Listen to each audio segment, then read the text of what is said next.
برو کو جو ہے وہ کے بارے میں انہوں نے آپ کا کلپ سنا ہوا ہے. ان کا کہنا یہ کہ میں کاٹتی تو نہیں لیکن یہ کہ بلیچ کرتی ہوں کہ وہ باریک اس کا وہ دکھے, موٹا نہ دکھے, تو ایسا کرنا جائز ہے؟ تو اس میں سے کیا نکلے گا؟ جب باریک دکھے گا تو کیا ہوگا اسے؟ نہیں وہ تو پھر ٹائم آنے پہ دوبارہ بلیچ کر لیں گے. نہیں, اس سے فائدہ کیا ہوگا ان کو؟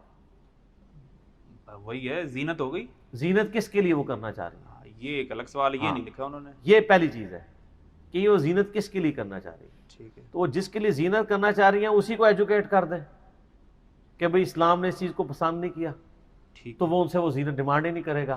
اور اگر وہ غیر محرم کے لیے نعوذ باللہ کرنا چاہ رہی ہیں تو وہ ایسے ہی حرام ہے. باقی رہ گیا بلیچ کا مسئلہ کہ اگر کوئی شخص یعنی عورت اس طرح بالوں کو ڈائی کر لیتی ہے, میں دوسرے معنوں میں استعمال کروں, بلیچ کا مطلب ہے کہ وہ, تو ظاہر ہے وہ تو زمرے میں نہیں آئے گا, اس پہ تو کوئی فتویٰ نہیں لگے گا. لیکن ماشاءاللہ یہ تو بڑا باریکی کا کام ہے کہ کوئی بندہ ایک ایک بال پکڑے اور اس کی نوک بناتے بلاتے اس کو بلیچ کرنا شروع کر دے. اتنی مصیبت میں پڑنے کی ضرورت نہیں میری بہن, اللہ اللہ کرو. اور یہ بھی انہوں نے نا ایویں مشہور کیا ہوا ہے کہ جی وہ بس جی میری تو موٹی ہے, آری کی ہی کہہ رہی ہے, اور وہ جو باریک بنائی ہو کے وہ جو چڑیلیں بنی ہوئی ہوتی ہیں نا, ٹھیک ہے نا, وہ تو مطلب وہ تو اللہ نے اس طرح ڈیزائن ہی نہیں کیا ہوا. صحیح. کیا آپ نے اسٹیٹسٹیکل کوئی ڈیٹا اکٹھا کیا ہے کہ جی عورتوں کی آئی بروز کا سائز یہ ہوتا ہے سٹینڈرڈ؟ کوئی کسی نے یہ پرفارم کیا ہے؟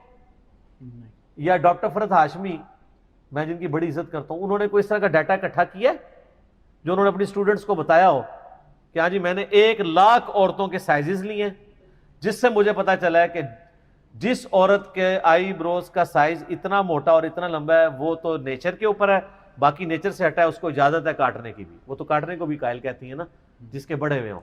تو بڑے ہوئے کی ڈیفینیشن کون کرے گا؟ مجھے بتائیے آج تک کو کس نے پرفارم کیا ہے؟ وہ ہر بندہ ہی بڑا ہوا سمجھتا ہے. دوسرا یہ شیطان نے ان کو وسوسہ یہ دلایا ہوا ہے کہ جی بچپن میں ایک دفعہ کر لیا تھا, اب مجبوراً کرنا پڑتا ہے ورنہ بال بہت زیادہ ہو جاتے ہیں. سر یہ بال اللہ نے ایسے بنائے ہیں کہ ان کو آپ کرنا چھوڑ دیں, یہ خود بخود اپنی جگہ پہ واپس آ جائیں گے.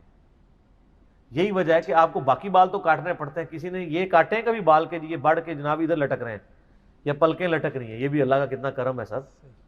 اگر آپ کو ناخنوں کی طرح دانتوں کو کاٹنا پڑ جائے اور سر کے بالوں کی طرح آپ کو یہ کاٹنے پڑ جائیں, کتنے لوگوں کی آنکھیں زخمی ہو جائیں. اور یہ تو سر میں یہ بات کر رہا ہوں, اگر یہ جسم کے بال پڑنے شروع ہو جائے تو جناب تو گھر ایک منڈا نہیں بنانا پوے گا. یہ اللہ کا کتنا کرم ہے. یہ دیکھیں نا, یہ بال اگر بڑھنے شروع ہو جائے یہ بھی آپ کو کٹوانے پڑے, عذاب ہی پڑا رہے, آپ بال ہی کاٹتے رہیں گے تو کام بھی کوئی نہیں کریں گے. صحیح. ٹھیک ہے, تو یہ نہیں بڑھتے ہیں, اللہ نے ان کو ڈیزائن کیا, اور یہ بات بالکل غلط ہے کہ بڑھتے ہیں. تو یعنی ہمارا اپنا, میری وائف شادی سے پہلے 1-2 بار اس کی سہیلیوں نے اس کے ساتھ یہ کام کیا, یہ تو اس کو شادی کے بعد میں نے اس کو منع کر دیا. آج 14 سال ہو گئے, ٹھیک ہی ہے اس کے, کوئی نہیں بڑھ گئے. یعنی خام خواہی لوگوں نے بنایا ہوا ہے. اگلا